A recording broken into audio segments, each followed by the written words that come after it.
Welcome to குட்டி சுட்டீஸ்.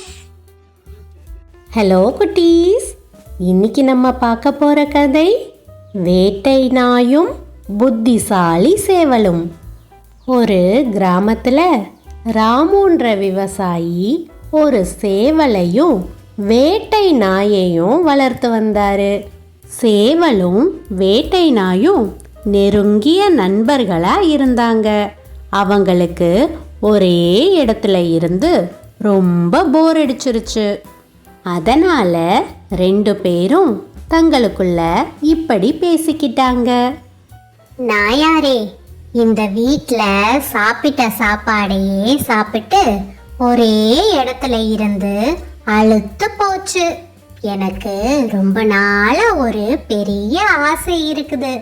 அது என்னன்னா, இந்த இடத்த விட்டு வெளியில போய் உலகத்துல இருக்கிற புது புது இடங்களை எல்லாம் சுத்தி பார்க்கணும். அங்க கிடைக்கிற விதவிதமான உணவுகளை சாப்பிட்டு ருசிக்கணும். ஒரே கூண்டுக்குள்ள வாழ்நாள் முழுக்க வாழ்ந்துட்டே இருந்தா இந்த சந்தோஷங்களை எல்லாம் எப்போ அனுபவிக்கிறது சொல்லுங்க? நீ சொல்றதும் சரிதான். எனக்கும் ரொம்ப நாளா புது புது இடங்களுக்கெல்லாம் போய் சுத்தி பார்க்கணும்னு ஆசைதான். ஆனா நம்ம முதலாளி தான் விட மாட்டாரே. என்னையாவது பரவாயில்ல, கட்டி கூட போட மாட்டாரு. நான் வாசல்ல படுத்துக்குவேன். ஆனா 6 மணி ஆனதும் ஒன்னதான் கூண்டுக்குள்ள போட்டு அடைச்சிடுறாரே. எப்படி நம்ம போறது? அதான் நீங்க இருக்கிறீங்களே என்ன காப்பாத்துறதுக்கு. முதலாளி 6 மணிக்கு என்ன கூண்டுல அடைச்சதும் வீட்டுக்குள்ள போறவரு வெளியிலேயே வரமாட்டாரு. அப்புறம் என்ன, நீங்க மெதுவா வந்து என்னோட கூட்டை திறந்து விட்டுருங்க. நம்ம 2 பேரும் சேர்ந்து சத்தம் இல்லாம இங்க இருந்து தப்பிச்சு போயிடலாம். அதுக்கப்புறம் நம்ம இஷ்டம்தான். எங்க வேணா போகலாம், என்ன வேணா சாப்பிடலாம், எது வேணும்னாலும் பண்ணலாம். என்ன சொல்றீங்க? என் யோசனை உங்களுக்கு பிடிச்சிருக்குதா? நல்ல யோசனை தான். அப்போ நீ தயாரா இரு. சாயங்காலம் நம்ம 2 பேருமா சேர்ந்து இங்க இருந்து தப்பிச்சிடலாம். இப்படி நாயும் சேவலும் சேர்ந்து முடிவு பண்ணி சாயங்காலம் ஆனதும் ராமுவோட வீட்டில் இருந்து ரெண்டும் தப்பிச்சிடுச்சு. நண்பர்கள் 2 பேரும் காட்டு வழியா நடந்து போய்கிட்டே இருந்தாங்க. அப்போ கொஞ்சம் கொஞ்சமா இருட்ட ஆரம்பிச்சது. நாயாரே, இருட்ட ஆரம்பிச்சிருச்சு. இனிமே இந்த காட்டுல நாம நடந்து போறது அவ்வளவு பாதுகாப்பில்லை. என்ன ஆபத்து வேணும்னாலும் வரலாம். அதனால இங்கேயே ஏதாவது பாதுகாப்பான இடமா பார்த்து தங்கி இருந்துட்டு விடிஞ்சதும் நம்மளோட பயணத்தை தொடரலாம். என்ன சொல்றீங்க? நீ சொல்றது சரிதான். ஆனா தங்குறதுக்கு பாதுகாப்பான இடம் வேணுமே.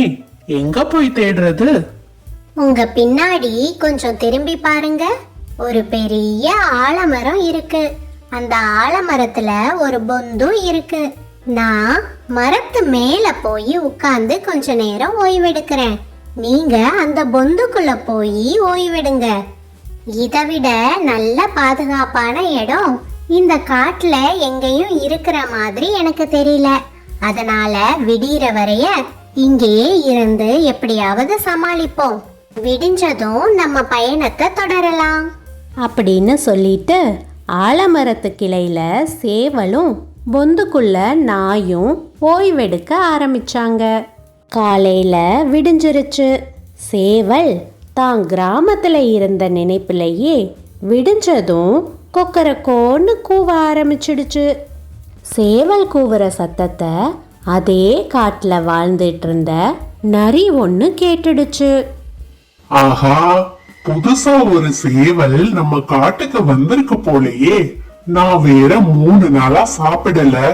எப்படியாவது தந்திரமா பேசி அந்த சேவலை நமக்கு உணவாக்கிட வேண்டியதுதான் அப்படின்னு சொல்லிட்டு சேவல் இருக்கிற ஆலமரத்தை நோக்கி போச்சு அந்த நரி. என்ன சேவலாரே, இந்த காட்டுக்கு புதுசு மாதிரி தெரியுறீங்க. நான் ரொம்ப காலமா இந்த காட்டுல தான் வாழ்ந்துட்டு இருக்கிறேன். நீங்க புதுசா வந்ததால உங்களுக்கு இந்த காட்டை பத்தி எதுவுமே தெரியாது. நண்பர்களும் இருக்க மாட்டாங்க.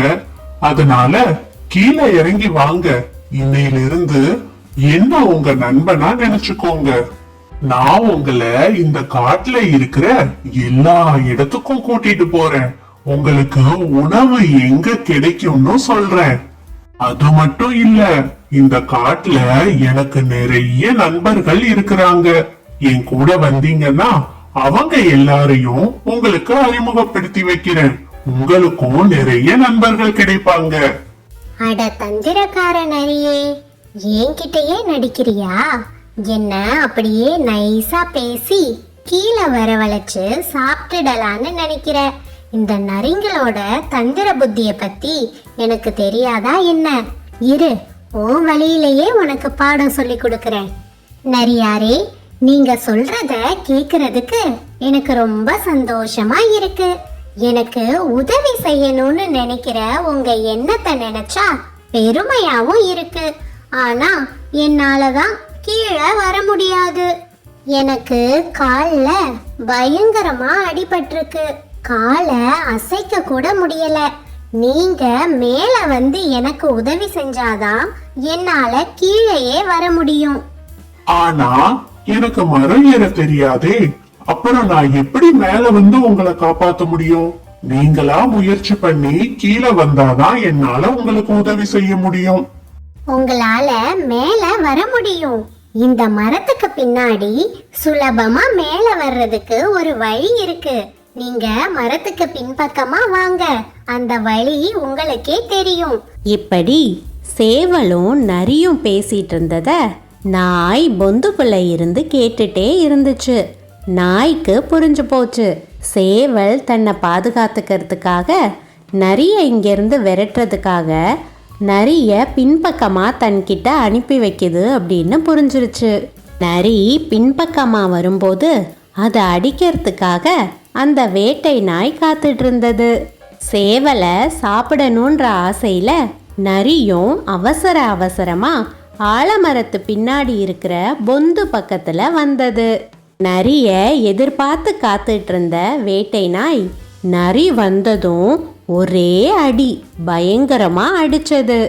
பயந்து போன நரி அங்க இருந்து திரும்பியே பார்க்காம ஓடியே போயிடுச்சு. நண்பர்களான நாயும் சேவலும் சந்தோஷமா தங்களுடைய பயணத்தை தொடர்ந்தாங்க. என்ன குட்டீஸ், இந்த கதை உங்களுக்கு பிடிச்சிருந்ததா? சரி குட்டீஸ், இந்த கதையிலிருந்து நீங்க என்ன புரிஞ்சுக்கிட்டீங்க?